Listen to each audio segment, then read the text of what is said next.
One of the questions that I made sure to ask pretty much everyone that I spoke to at AdTech was, what do you think is going to be a game changer for mobile marketing in 2015?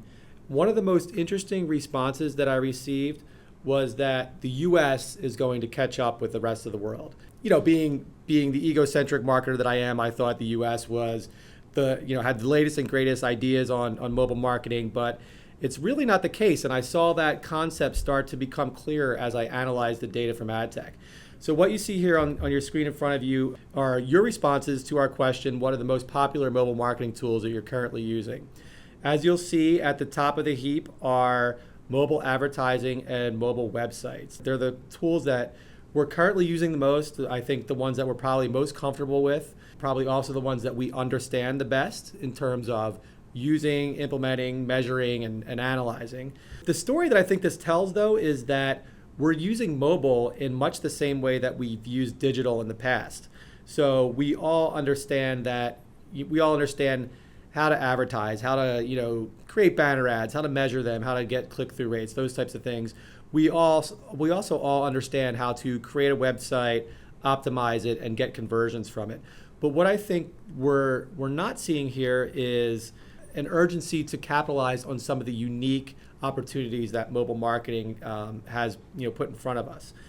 And I think as we see that concept of catching up to the rest of the world, that's not the case in what's going on in emerging markets like India and China. This graph that you see right here is from the same question that we asked at a mobile marketing summit in India in August. And you'll see that mobile advertising, for Indian marketers is also one of their most important tools. But as you kind of get down into that close second tier, other tools emerge like QR codes, mobile applications, SMS and text.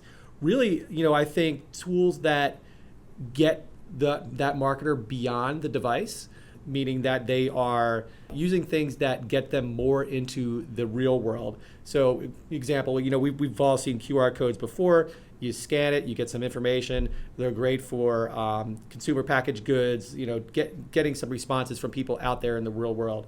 Now, I'm not suggesting that we as US marketers try to revive QR codes, which I know may or may not have taken off, but I can see us tapping into some emerging technologies like near-field communications or beacons that will help us make a similar transition from online to offline marketing that we're seeing in markets like India and China.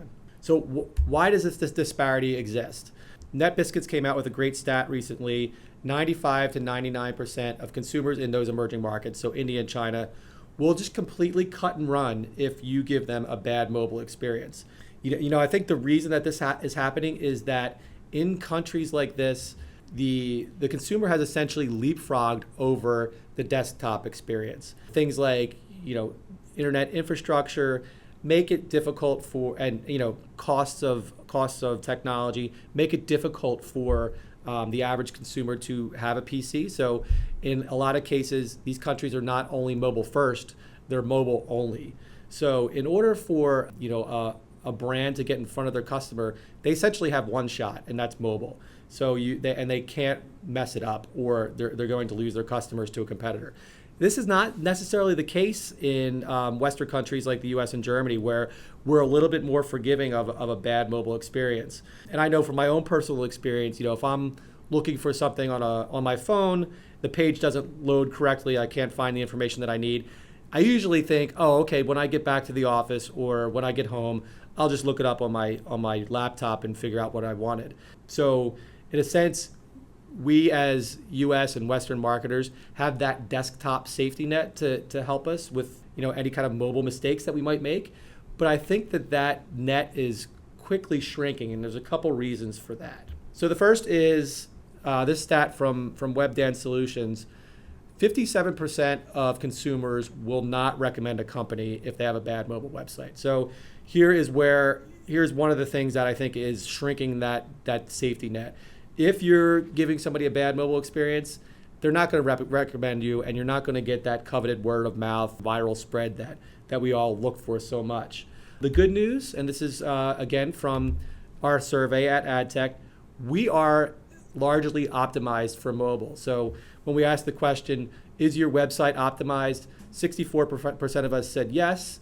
most of us who do not have a web optimized website, or excuse me, a mobile optimized website, are in the process of doing so. So we're in pretty good shape there. Where we're not in such good shape is with apps. So we have an app gap.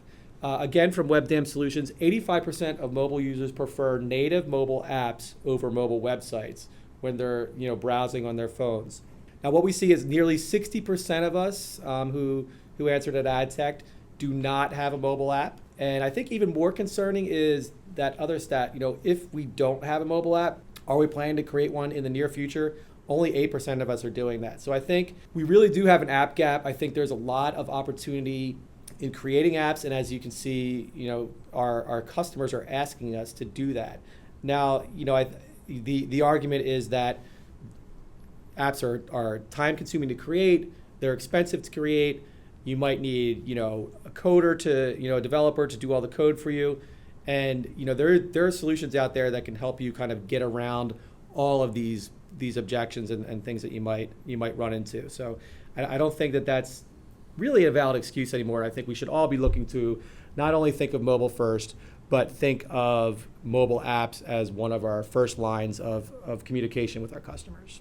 Some of the additional challenges that we saw from you at AdTech are at the beginning and the end of the mobile marketing process. So it's setting up an overall strategy and measuring and analyzing the results. These are pain points that I've heard over and over again. So if you were one of the people at AdTech who answered this survey and answered this way, realize that you're in good company. We're all struggling with the same things. I think there are some interesting things on the horizon that are going to help us with these challenges.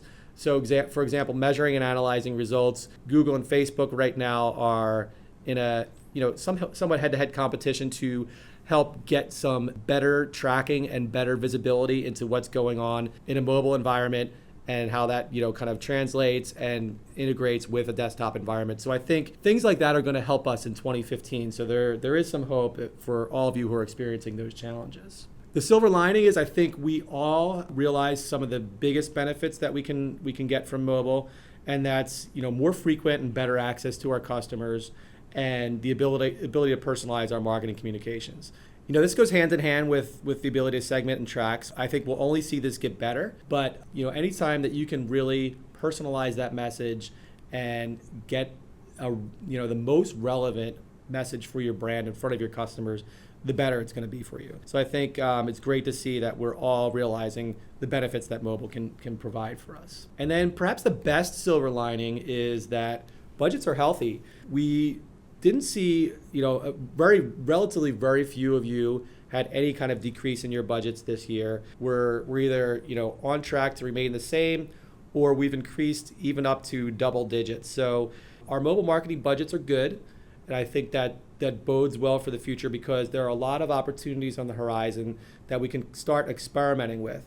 I think our biggest challenge right now is going to be creating that kind of silver bullet marketing mix of tools that we know how to use, like advertising and websites, and some of those emerging tools that I think will help us to even get beyond the device and start to really realize all those promises in mobile.